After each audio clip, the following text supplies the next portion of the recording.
Chalkhill Radio.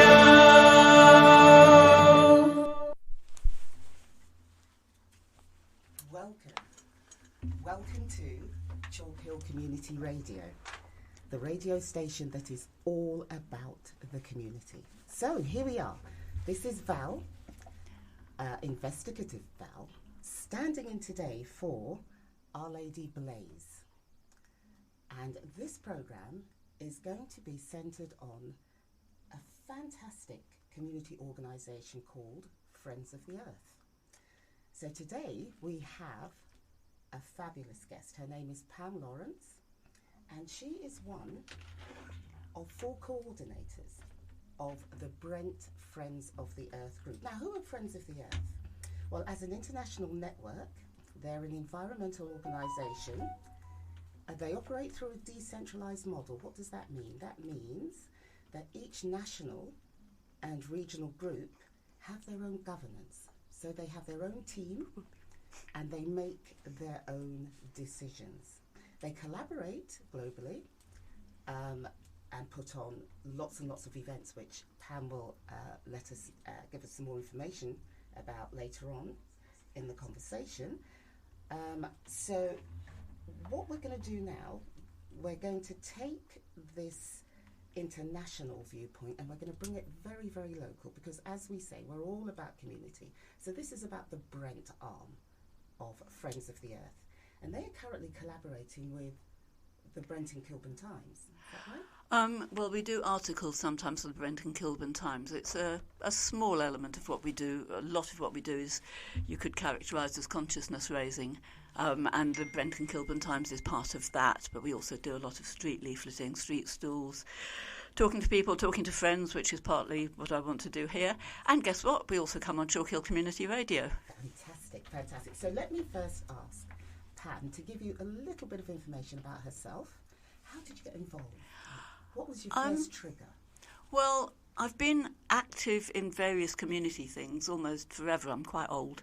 So CND, anti-racist work, anti-Vietnam War, I'm not old, all sorts of things. But I've felt over recent years that because there were so many things to worry about, and I don't need to tell you, everybody knows there's the state of the NHS, trying to get doctor's appointment, housing, racism, Rwanda policy, we all have our own things in our head that worry us. I could probably write out 100 without stopping. But climate change is sort of chugging away in the background, and it gets hotter and hotter, and it doesn't seem to be seen as today's issue. Right. And I felt that I wanted to concentrate a lot of my energies, not all of them, but a lot of them, on the climate change issue, because otherwise it tends to come last in people's thinking. Understood. So let's have a conversation about the articles that you have written. Okay, can I read you my first article? Absolutely. Well, actually, to tell you the truth, I think it was the second article, but I don't think that matters very much.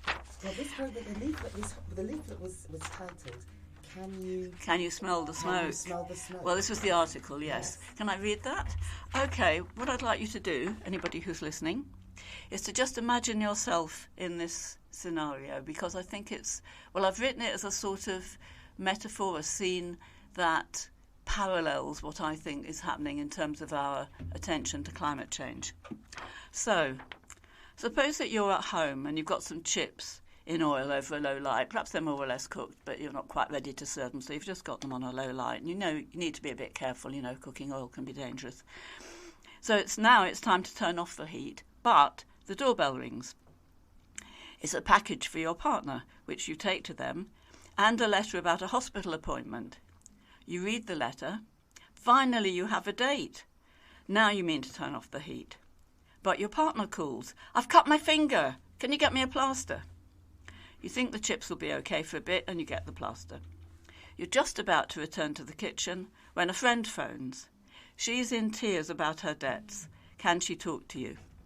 You forget about the chips. The oil catches fire. Smoke starts pouring out of the kitchen, but you don't see it, and you don't notice the smell. Perhaps you're recovering from COVID. What will become of your home? I think that's how it is with climate change. We know it's a serious issue. We are concerned about what will happen, but there is so much else to worry about. The government says it's taking steps to turn down the heat, and it certainly is, but it's doing nowhere enough, as reports keep coming out and saying. It has today's urgent problems to deal with: the cost of living, Ukraine, the state of the NHS, social care, inflation, heat waves, and much else. It all takes resources and planning. And surely the climate crisis isn't an urgent problem quite yet. But of course it is. Climate change has already caused the weather in the UK to become more extreme. Remember the heat waves last year? It was a sort of curiosity, but people also died because the body can't deal with too much heat. And in many parts of the world, living has become much harder. People can't grow things. People can't cool down enough.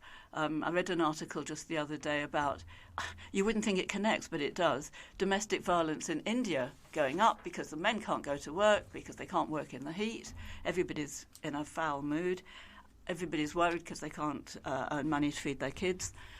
People are facing repeated droughts, heat waves. It's been terrible in Texas and around Canada. Floods, we know people died in Germany, was it last year or the year before, to do with the floods.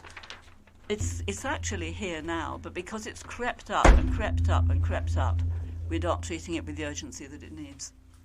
Right, well, thank you for that. So, let's have a reread. So essentially, this is so can you smell the smoke? So the oil catches fire. So we know we've put the chips on. We're very aware that climate change is there and it's cooking quietly in the background. We're very aware. And what this article tells me is that your message is that we need to be more aware.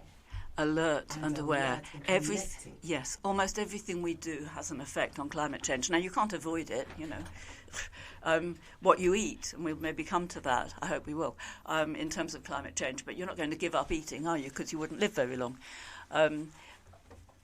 Almost everything you do has an effect, but what I would ask people to do is keep it in mind. Can you minimise, or if not minimise, at least reduce the effect that you're having in terms of climate change, both because of what it's doing to people now and because in the future it's going to be a lot worse. We can't stop climate change. It's impossible because of what we've already put into the atmosphere. What we can do is not make it worse than we need to make it. Some people say, oh, it's too late, it's all going to happen, nothing we can do about it. But it's not true. It's like anything you do is going to make it a bit better or a bit worse. Okay, right. So, if I listen to what you're saying, then the purpose of your of this discussion is maybe for Friends of the Earth as an organisation to play a part in guiding how people can play a part in a day-to-day way or approach to climate change or managing it on a small level. Friends of the Earth nationally and locally has various activities, so that nationally one of the things that the organisation does, which I have a lot of respect for, is to be involved in court cases taking the government to court about breaking their own laws, or the British government laws about climate change. But equally we want to influence the whole population, really for two reasons. One is because there are things that we can all do as individuals to reduce our contribution to climate change, and also because obviously governments, both local governments and national governments, are concerned about what people think, because it makes a difference to whether they get elected or not. Right. This current government may have given up on getting elected next time, but they don't want to be, as a party presumably, they don't want to be wiped out. So our MPs and our councillors need to know this matters to me, as much as they know that the NHS matters to people and housing and all the other things that truly do matter. So how do you see that you can energise that level of discussion? Yes. On a very, very local yes. level? If I knew all the answers, we'd be doing better than we are. What we do is we do street leafleting, and that gets you to people who you're not in the same sort of social or political silo as. Some people a lot of people, probably 1 in 3, take leaflets if it's to do with climate change, which is quite a high rate. Some people will tell us, oh, it's all nonsense, nothing you can do, but I've just dealt with that already. Some people say, oh, wait, God will sort it out. And I say, look, whether you're religious or whether you're not, when you want to have a meal in the evening, do you just sit there and say, God, I would like a meal? Or do you actually have to make a meal for yourself? So it's no good just waiting on God. Some people say, why are you wasting so much paper giving out leaflets? And we say, well, because we want to get to people. So we do that. We do what we're doing just now. We do street stalls. So we encourage people to talk to representatives. In terms of the leafleting, yeah. How do you gauge the feedback from? How do you know that you're hitting home? If only. I have no idea how you get to the feedback. We suggest that people might join us, and we have the joining information on the back. Very few people do. I would love a method of running around an area where we have been leafleting and saying, did you take a leaflet? Did you read it? Did you change anything? I don't know. You just have to think, well, I don't know of any... Well, we can do what we can think of. How well it works, how well it doesn't, that applies to a lot of things. Right. Okay. So on that note then, if we go back to the article, when you say, so all this, basically you're talking about being distracted just by day-to-day, everyday things. So you put the being busy. But it distracts you from the fact that you've placed chips on the fire. Yes. So it's distracting you from the fact that the climate change is so subtle. Yes. In terms of how it's happening. Yes. That we are not actually taking it on board. Yes. Even though it is affecting us, yes. It's getting hotter and all these other things yes. that we're clearly aware of. Yep. But we're not. But I also want to recognise that a lot of people are very, very busy, particularly people with young children. They're having to work often all the hours that God sends, or whoever sends it, depending on your belief. They're looking after their kids. They maybe got long commutes in and out of work. I'm not here to condemn anybody for not being active. What I would say is there are things everybody can do, such as you don't put on your heating at home till you've put on a jersey or two, and you don't have it to the level when you can walk about in a T-shirt. That will actually cost you less, and it won't take you, well, it'll only take you the time it takes to put a jumper on. People probably got that amount of time. If you change your eating habits, quite a bit of that won't take you time and will actually save you money. Right. And will make a big difference in terms of climate change. So let's repeat that. So you're suggesting that, because this is a very easy fix, isn't it? Do not turn your heating on. Repeat that. Well, I would say, I mean, I'm a chilly person. Right. I'm not such a purist. Some people don't turn the heating on at all because they're so worried about it. That's not me. I'm a chilly person and I don't want to be cold. But put a T-shirt and a thin jersey and a thick jersey on. If you're still cold, put your heating on, but put it to the level that you'll be comfortable when you've got 2 or 3 layers on already. Don't swan about your house just in a T-shirt, because what are you doing to the climate? What are you doing to your grandchildren? And if you're not having grandchildren, your next door neighbour's grandchildren. Okay. And people now are finding it hard to live. It's been horrendous in India and a lot of countries around there. It's been horrendous, and what are we if we don't care about anybody else? Very true. So there we are, Chalkhill community. So that's the first a bit of advice or something simple on our local level that we can do to affect climate change. We can just put on extra layers before we turn on the heating in our house. Now that's absolutely achievable. What do you think? Let's carry on. Okay, and actually I was talking about caring about other people, but even, caring about ourselves. Anyone who's going to be alive in 5-10 years' time, it's getting hotter and it will affect you. And I want to talk a little bit about immigration, which is often a sensitive subject. Now, I'm very pro-immigration. I'm sure we can take probably 1 million people a year. We need young people. A lot of immigrants are builders, so all this about there's nowhere to live. Immigrants can come and build it, fine, absolutely. But what if you can hardly live in India, or you can hardly live in China, or you can hardly live in southern Spain or the north of Africa? Could we take in 20 million a year? Could we take in 30 million a year if people have to move from countries that we have made too hot for them to live in? So have a think about that as well. I'm going to leave that question in the minds and thoughts of everybody listening. Right, so the other point that you were making was about, you mentioned food. Yep. Now that is, everybody has to eat. So on the level of eating, how do you think each individual could maybe affect climate change? Okay.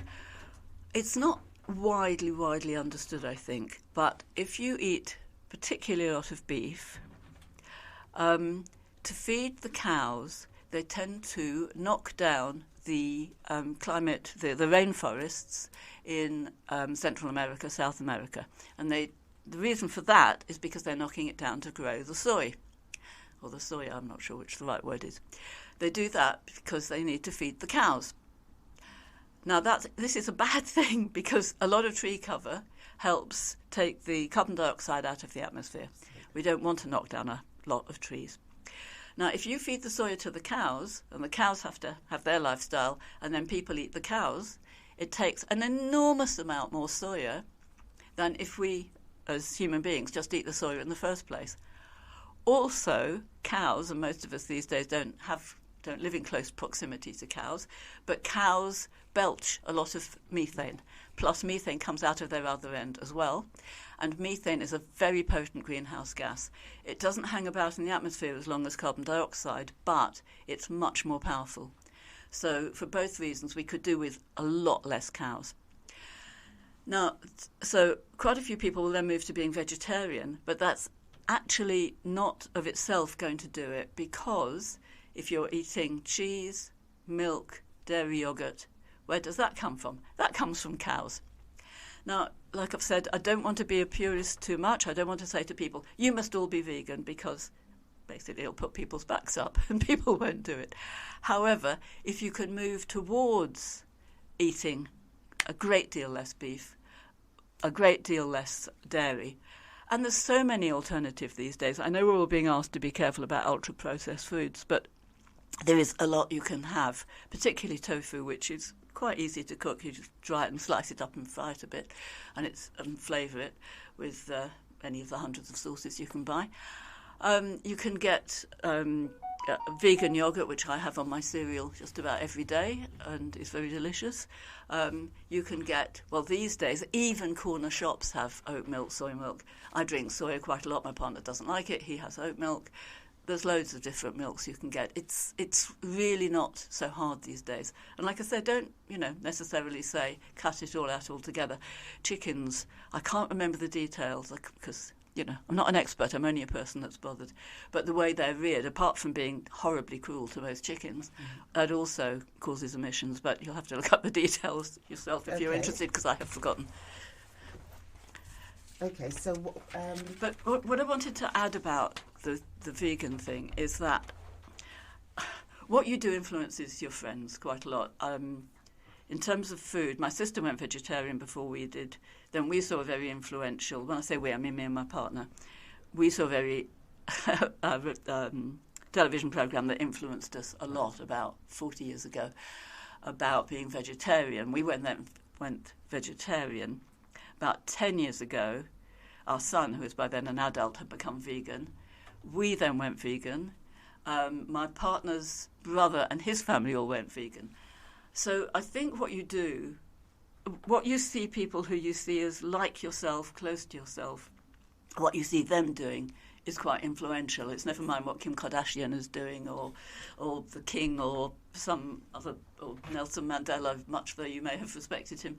They're sort of distant figures. If you see people close to you doing something, you think, oh, well, if they do that, I could do that. One of the things we notice about being vegan, which is both a kind thing and a frustrating thing, when we go to friends, they'll say, oh, we got you, if we go to friends for a meal, oh, we got you vegan cream, oh, we got you vegan margarine. And you say, well, thank you very much. And then when we go to leave, they say, well, do you want to take the vegan cream home with you?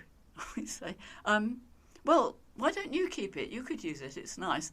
Oh, no, we won't use it. You take it. It's quite frustrating because it's like being vegan is a little hobby like sailing or gardening or something. And we would rather they kept it because it would be longer before they bought their next dairy cream. Whereas if they give it to us, well, we're not going to be buying dairy cream anyway. So it's a little... Sometimes it feels a bit like being interested in or wanting to work about climate change. It's seen as a bit like, well, you know, as I said before, we all have our interests that we want to work on. Many of them really important, you know, violence against women and girls, racism, the Rwanda policy, I don't know what you feel about that, but I'm much against it. Hundreds of things. But I feel this is something that everybody needs to be... Well, what we know is basically everybody, or nearly everybody, needs to get involved if we've got a hope of doing anything sensible. Okay, and you're saying we can, on the food level, on how we purchase, what we purchase, we can make very slight changes. Yes, and every approach to yes, food. And every slight change makes a difference. Yeah. Yes, I mean, if you think, I know this is a bit of a change of metaphors, but if you think of climate change as, if you think you've got, say, a saucepan, or, well, let's say a saucepan, and water is dripping into it, and it's almost full, but you've got a little hole as well, the water's draining out. If you put a little bit more in, a little bit more in, it's going to overflow. If you stop putting your little bit more in, or put a bit less in, it's manageable. It is. And at that point, we are going to head to a break. We're going to take a pause. This is Chalkhill Community Radio. We will come back to you in 5 minutes. Thank you. Oh, I lift up my hands to the Father. Chris will cook it, a Caribbean experience you'll never forget. He's warm, courteous, and provides a service at high standards. Chris will cook it. Caribbean catering provides for weddings, christenings, funerals, hen nights, and stag do's. We also do small parties. We provide a home romantic meal for two with a restaurant feeling in your own home. Contact Chris will cook it on 07415 432 486. That's 07415 432 486. Let's make it a date and don't be late. COVID-19. It's not too late to get vaccinated. You may have seen recent reports in the news that coronavirus cases are rising. COVID is still with us, and without all your vaccinations, you will not be fully protected against the virus. Vaccines are available for adults and children from 5 years old and up. Don't take any chances. Find your nearest vaccine site at brent.gov.uk/vaccine. It really isn't too late to get vaccinated. We Care Family Services, providing you with long-term life planning solutions, helping you to plan, prepare and protect your family, providing you with a range of services, including life insurance, enabling you to leave money for your loved ones and children, income protection, that provides you with a monthly income should you fall sick or have an injury, critical illness cover, providing you with a lump sum of cash should you suffer from a heart attack, stroke or cancer. We also provide a range of services including mortgages, pensions and business solutions, helping you to protect your finances, your home and your lifestyle. Contact your local representative, Natasha, on 07378 152 808 or email info@wecarefamilyservices.com. You can also find us on Instagram and Facebook at We Care Family Services and learn how you can protect your family from as little as £4 per month. We Care Family Services. Plan, prepare and protect your family. Family. Family. Want to quit smoking? You're much more likely to succeed with NHS support, you know. Call the NHS Smoking Helpline now on 0800 145 6262. Greetings and great uprising, everyone. I am Empress Kalila. I facilitate African drumming sessions, and this is Empress Ivy. The drumming sessions are for beginners, women and children. starting on Saturday the 29th of May 2021 and every Saturday. Time 10 a.m. to 11 a.m. for children, 11:30 a.m. to 1 p.m. for women. Sessions will be held at Monks Park Community Cab, Wembley, HA9 6JE. Contact details Empress Kalila, email destiny1365 africandrum23@hotmail.com, 07432 488757, www.africandrum.info. So, come and enjoy the traditional rhythms of Africa.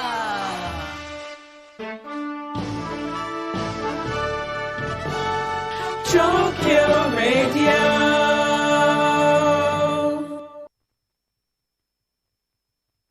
Welcome back.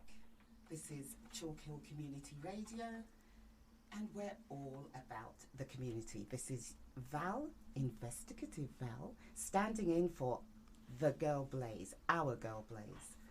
And our special guest today is Pam Laurance from Friends of the Earth, Brent, and her discussion today is all about what can we do to talk about climate change. What can we do on a local level, on an individual level, to spread the message that climate change is real and is happening very subtly around us but needs to be noted. So Pam, here we go. So we're going to hand over. Yeah. Pam's going to tell us what can we do. Okay, thanks. I think one of the things that I find difficult in terms of what we can do is when we're talking to other people. In fact, within our own group, Brent Friends of the Earth, we even have a little subgroup called Talking About Climate Change, because we're all a little bit uncertain. Well, no, not all, but some of us are a bit uncertain about how to talk to our friends without sounding like we're being bossy or critical or negative, because nobody wants to sound like that, partly because it doesn't feel nice and partly because you don't want to lose your friends.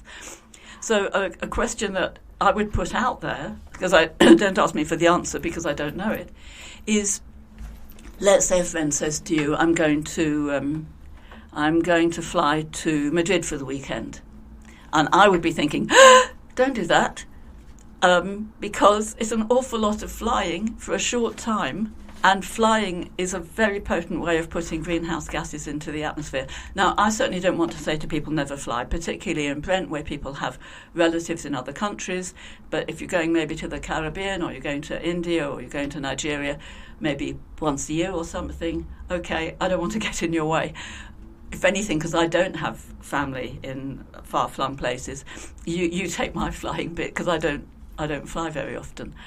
I think the last time I flew was about 7 years ago when we were coming back from Valencia in Spain, which is a very awkward journey coming back. But coming back to, how do I say to people, don't do that? In my head I'm going, but I don't want to come over as, oh, you nasty person, you don't want me to have fun, I've been working hard all the year.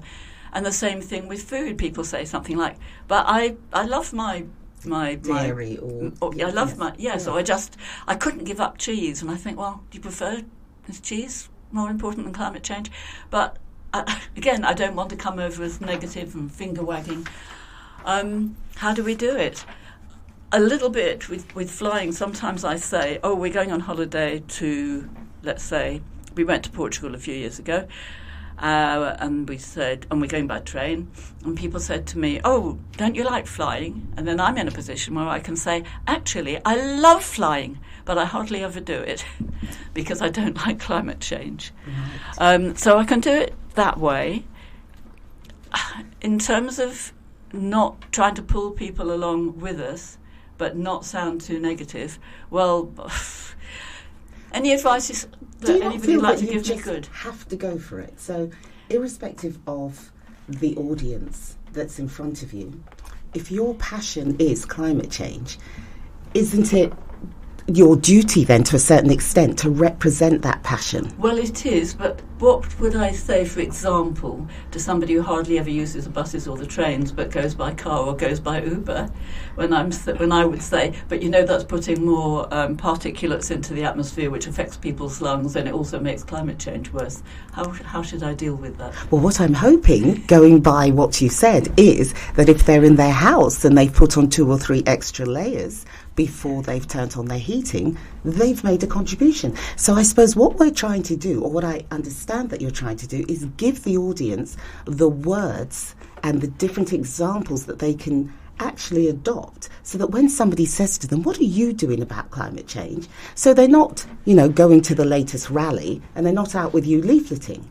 But if they have considered their diet and they've put on these extra layers, so how is it that we run through? Well, yes, but the thing is, it's often said doing your bit, and it's not just doing your bit, it's doing that bit, that bit, that bit, that bit, and the other bit, because just a little bit ain't going to cut it. But there you go. But if they do it on a regular basis, so this thing about being bossy, let's go back to that. Yeah. So you have a leaflet here, and it's called The Climate Crisis. Yeah. What can you do? Yeah. Okay, so this is one of the leaflets you hand out to the general public, yeah? Yeah. So let's have a look, have a read through that. Tell us one or two entries that are in here. One of the things is contacting your MP. Now, I know that the MPs in Brent are pretty much on board. Dawn Butler is pretty much on board with climate change, and Barry Gardiner very, very much so. It's been his area of particular interest. Tulip Sadiq, I'm not sure how much, and she only covers a small amount of Brent, so I don't know if any of the listeners are in her area. I know that Dawn, because I spoke to her the other day, gets absolutely overwhelmed, her office, with the amount of letters to reply to. So don't necessarily write and say, what are you doing, then she has to reply. But just write or email and say, I want you to do everything you can about climate change, because it's helpful for MPs to have that backing. In terms of food, we've talked about food quite a lot already. That's the next thing on the leaflet.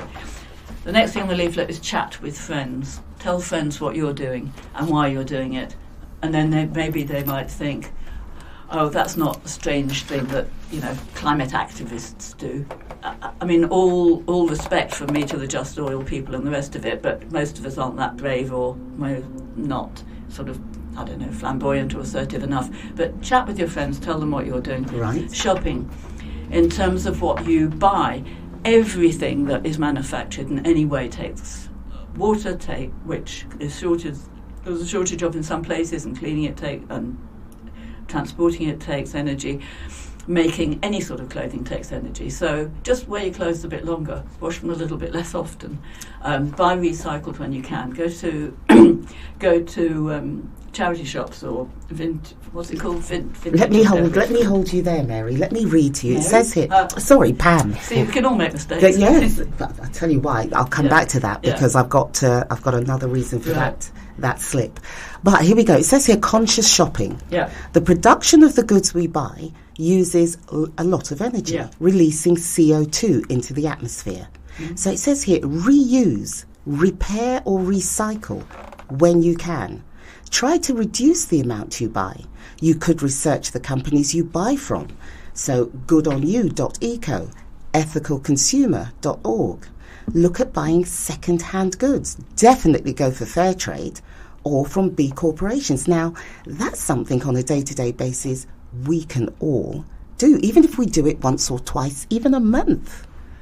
Not every day, but at least we started that first step to contributing and recognising that climate change is all around us. And again, I would say it's something you don't have to be entirely purist about. If I'm looking for a new article of clothing, I will first look probably in charity shops. I know people use apps, but I'm not very good at apps. And then I'll look for something that's made sustainably. If I actually can't find it, then I'll go for something that then I'll abandon both those things. I'll look for fair trade as well, because fair trade actually has a strong connection to climate change, because a lot of the farmers who are producing things with a fair trade logo are people who are being severely impacted by climate change. So actually we have a responsibility. The Industrial Revolution started here. We have gained a lot from it. We have a responsibility in the same way as a lot of other things that the UK has gained from, like imperialism, and has some responsibility about. Mm-hmm. Okay, so should we talk about heat and energy? So let's just read this one. So as well as putting on extra layer, their leaflet here says, in Brent, poorly insulated homes mean that 43% of CO2 emissions actually come from housing. Now, did you know that? That's new for me.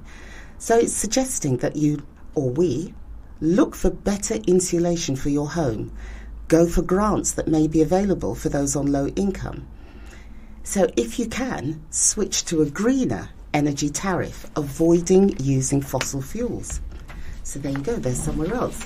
Yes, there's quite a lot online about which electricity tariffs and London Power / Octopus isn't bad. That's the one that we use. It's more difficult, I think, at the moment switching because of the power situation. But it's certainly worth looking into the ones that use more recycled energy. And certainly in terms of insulation, just sensible things like if it's cold, pull your curtains. Not during the day, that's not fun, but make sure you've got thickly lined curtains. Generally insulate your loft. If you can afford it, get solar panels. It makes a big difference. And if you've got the money now, you can probably do it. Although actually they're very popular just now. There's a bit of a waiting list. Because in the long run, it's going to save you money anyway. And it would be great if we had a lot more help from the government, a lot more help from the council. So again, that's part of what maybe you can be writing or email MPs or councillors saying we need more of this, because the government's not putting nearly enough into it. I mean, I think they're changing the law just now, but it has been for some time, that land-based wind turbines, if anybody in the area objected, it didn't go ahead. Crazy. Because it's much quicker and much cheaper than the ones that are based in the sea. Like I've come back to 108 times, the government is doing something, but nearly enough. You know, imagine if you left your child with a childminder who gave them half the amount to eat it they needed every day. You wouldn't be very happy. Right. And the government is doing half the amount, or maybe less than that we need. So that's where it segues back into one of the steps that we can take is to contact your MP, contact your councillor, and let them have your views. That's their role. Yes. Their role is to assess the pulse of our community. And how can they do that if, as the community, we are not taking our points of view and our opinions and using the voice that we have to make them more aware of what we want them to do within their role as a councillor? Yes, so take your voice through, take your opinions through, and make it that your councillor takes action, even if we can't. Because what they're going to hear a lot, understandably, is I can't get housing, I can't get social care, I can't get help for my child with learning disabilities. They're going to hear that a lot because it's an immediate problem. And all those things need dealing with, but not to let the focus fade away or not be there for climate change. Right, okay. So one of the questions I asked Pam when we were having a discussion earlier, I said, right, when it comes to the membership of the Brent Friends of the Earth group, how much impact, how large is the membership? It's difficult to answer because we don't have a formal joining. Nationally, you pay and you become a member. We have about 220 people on our mailing list who are getting information. In terms of how many of them I'd actually recognise in the street, it's probably about 25, I should think. But people are active in other things, so I don't know quite everybody's motivations, but I'm a member of all sorts of things that I'm not active in, so I'm not about to criticise anyone. However, I would say, and I do say, that the more people we have active, the more we can do. So if any of you listening would like to come and join us, especially young people, and actually I have to say particularly people of colour, because we are a rather white, a middle-aged group, and as I said before, you tend to get influenced by people like you.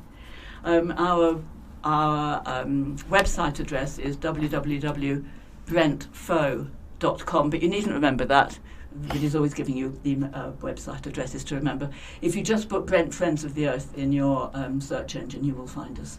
And will the application form? It's very, very easy to sign up. We've just got a new sparkly website, and one of the tabs says Get Involved, and that will show you. And then if you sign up on there, you automatically get notices of our meetings. We meet on the second Tuesday of the month at Barham Community Library. And also I will email you and say, great that you want to join us, and if you want to phone me, fine. If you want me to phone you. And we're ever such lovely people. Excellent. So also next Saturday, if you want to come and see us, there's St Andrew's Church in Kingsbury is having a festival, and we will certainly be there in the morning. I'm not sure if we'll be there all afternoon, but we'll certainly be there from about 11 to 1, and that's 28 Old Church Lane, Kingsbury, which is NW9 8RZ. Okay, if you wouldn't mind repeating that again for the listeners. Shall I just give you the postcode, because you probably can. No, just repeat the whole. Okay, the whole thing. Yes. St Andrew's Church. From 11, it goes on all afternoon. We will certainly be there for a couple of hours. It's 28 Old Church Lane, Kingsbury, NW9 8RZ. Fantastic. And well, I will certainly be there. My partner Ian will be there, and a few others, and we will have some games as well. And my partner will have one of it. When I say a talking cat, it's not a real talking cat, as you may imagine, but it's a model of a talking cat, so you can ask his talking cat questions as well. Excellent. So where do you hold your meetings? Nowadays, we've recently moved. We hold our meetings at Barham Park Community Library, which is a beautiful building. It's slightly on the edge of the borough, but there are 4 different buses that take you there from Wembley Central Station. So it's a fairly easy part to get to. Actually, while we're talking about getting to places, can I just add in a bit about transport? When you drive your car, it contributes to climate change. A lot of people got diesel cars because it was suggested that people got diesel because they contribute less to climate change. The unfortunate thing is that they contribute more to air pollution. So that's been a bit of a... I was one of those. Yes. A very, very good friend, Rosalie, who lives in Hull, said, I bought a diesel car because I was told to, and now everyone says don't drive diesel. I know it's driven people mad, but still, you can only do what you know at the time. But things like, for example, I swim most weeks. I go on either one bus or 2 buses, depending which comes first, combination 2 or 1. I could very easily drive to swim. But, so it takes me, I don't know, quarter of an hour longer or so going by bus, and much less effect on climate change. I haven't been around the car park and said, are you all coming by car? Where are you coming from? Is it an awkward area? And again, it's not something I'm very, very purist about. We have a friend who lives in Enfield. It's very awkward to get to Enfield. We take the car. Mm-hmm. If we've got a lot of stuff to take somewhere, like, for example, if we're doing a Friends of the Earth stall, we take the car. But it will very often sit for a fortnight outside our house without being touched. Well, there you go. Now, let's just rerun some of the percentages. So if you're talking about climate change, so when it comes to transport, you can now say that you know that transport is responsible for 22% of UK CO2 emissions. Mm-hmm. And the worst contributors are actually planes and cars. So I'm a culprit there because I drive. It says you could use public transport, walk or cycle where possible, and fly very little. I'm going to be challenged by that one. So, yes, I'm speaking to Pam for the first time, but she has got me looking at how I do what I do. And I don't know if I can do planes, but maybe I can put on the extra layers. What do you think? Yeah? So here we go. In Brent, poorly insulated homes mean that 43% of CO2 emissions come from housing. Food, globally, agriculture, forestry and other land use produce 18% of CO2 emissions. A lot of these emissions are from livestock. And we've already gone through the conscious shopping side, haven't we? Yes? Pam, yes. So what's the other part that you would like to emphasise and bring out here? Well, that's what can I do. And actually, just going back onto food for a second, quite aside from its effect on climate change, with a growing world population, although that's slowed down, we can grow a lot more food and feed a lot more people if we go plant-based. I guess what we haven't looked at is the back of the leaflet, which is talking about what climate crisis is doing, and make a short list of things that are caused by climate change: flooding, heat waves, forest fires, rising sea levels, hurricanes, droughts, and loss of animal and plant species. That's all. I love the way she says that's all, and that alludes to the subtlety of the actual damage that is being done. That's all. Just in that one statement. I think she summed up the whole thrust of this particular interview. So, what can we do? What are we going to do? We're hoping that this particular session, this interview, has maybe given you a different perspective on climate change. You know, because when we think of it, we do think of the big, we think of the Paris Agreement, and we think of all the governmental stuff that should be going on, but we don't really connect with it on a day-to-day, everyday living basis. So this interview has been very good for giving us some ideas of how we can feel better about how we connect with climate change. So if I can put on an extra jumper, why wouldn't I do that before I turn on the heating? And if I know that that's contributing to climate change, will I feel a little bit better about myself? I'm going to leave that question with you. Will you feel a little bit better about yourself if you do small steps towards saving our particular planet? So I am now going to come back to Pam, who had you had a particular song. Oh yes, but just very quickly add, if you want to come and work with us and help us, we certainly won't put you in a position of feeling exposed or awkward. For a start, I want to say some of us are very knowledgeable, some of us aren't. I don't consider myself all that knowledgeable. If you want to come leafleting with us, you can be near somebody else. If people start an argument you don't know how to deal with. If you want to come and help us at a stall, we'll make sure you're well supported. And we do need more people, but we won't leave you sort of feeling awkward. Okay, so let's end with just a little summary so that you can also say to people that you know what climate change actually is. It says here, what is the climate crisis? And it says here, the climate crisis is the result of greenhouse gases, chiefly CO2, building up in the atmosphere. Now, CO2 is produced when we burn fossil fuels, oil, coal, or gas. Another powerful greenhouse gas, methane, is produced by the rearing of livestock, particularly cattle. Now, all of this is causing more frequent and more dangerous weather events, such as the ones that Pam has already taken us through. But the result, it says, is an inhospitable world. So if we continue in this way, large areas of the world will eventually be uninhabitable. Now, on the bright side, hopefully, this particular hour has given you a few indications into something that you can do so that we affect climate change just as subtly as it's happening, but we all act together. If we all act together, the cumulative effect will be amazing. And what will next generations think about it if we don't? And on that note, would you like to introduce we're going to play out with a song called Trees. Yes. Okay, this is a song I like very much. It was written actually by a friend of ours called Maria Tolley, and it's called Trees. And it's a positive song. It's not a get at you song, or it's not a particularly rallying song. It's saying, let's notice trees and how much they do for us. It's a lovely song, I think.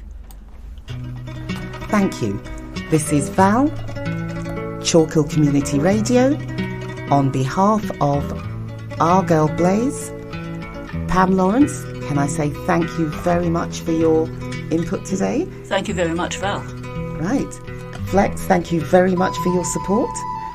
Blaze, thank you very, very much for giving me this opportunity. I have enjoyed it. Listeners, thank you for tuning in. We look forward to connecting with you in about another 5 weeks, I think, will be the next Friends of the Earth programme. Thank you for joining us.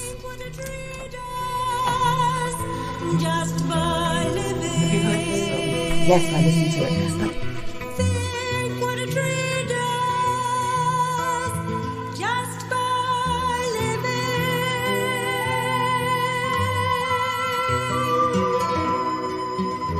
You're listening to Chalkhill Community Radio, keeping the community connected.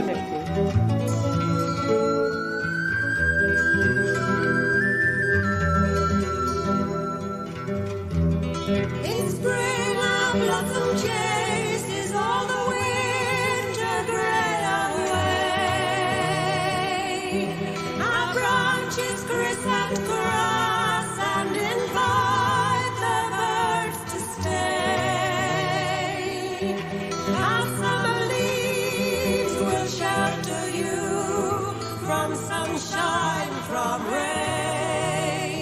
And there'll be fruit and golden leaves when autumn comes again. We're from the earth that gave you birth. Look after us, and we'll look after you.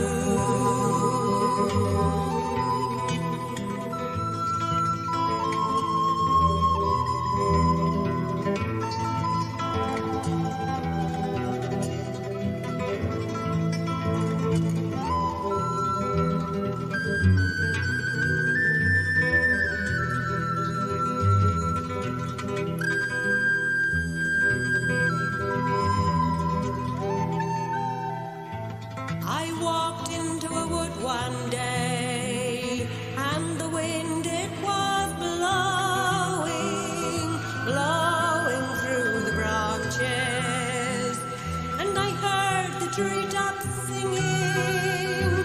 Think what a tree does just by living. Think what a tree does just by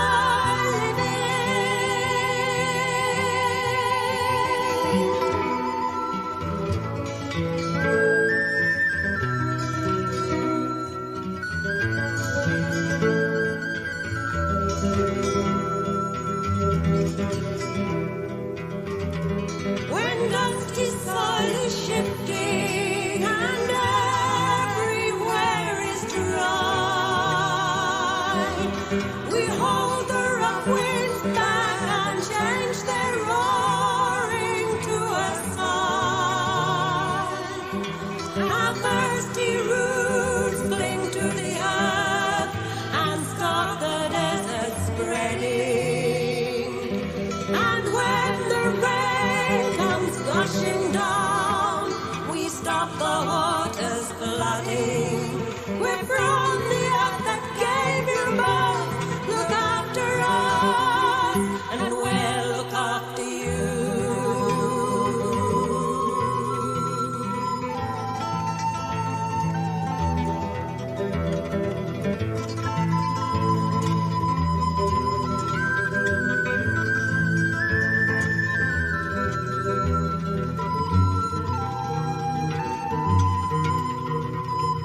Think what a tree does just by living. Think what a tree does just by living. Just by living.